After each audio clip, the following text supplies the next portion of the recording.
Want to learn more nga po kung paano mag-bookkeeping, ng tamang bookkeeping ng inyong business, tuturuan po namin kayo ng debit and credit, paano po gumamit ang iba't ibang books of accounts. Tapos makikita nyo po dito, meron po tayo mga exclusive na HTC videos to explain step by step yung contents ng ating RWB book. So hindi nyo po ito babasahin para pag-aralan kasi ang gagawin po natin dito, explain po natin siya step by step through our exclusive HTC online tutorial videos.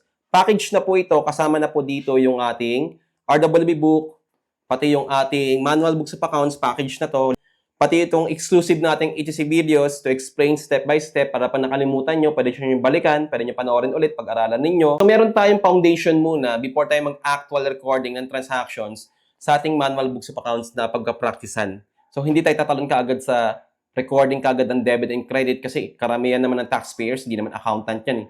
Wala namang knowledge yan sa accounting. Tapos kapag nakalimutan nyo, pwede nyo siya panoorin ulit. Pwede nyo pag-aralan ng ulit hanggang sa ma-master nyo in 1 week yung tamang BIR bookkeeping ng inyong business. So visit our website lang po dito para mag-order ng inyong RWB book.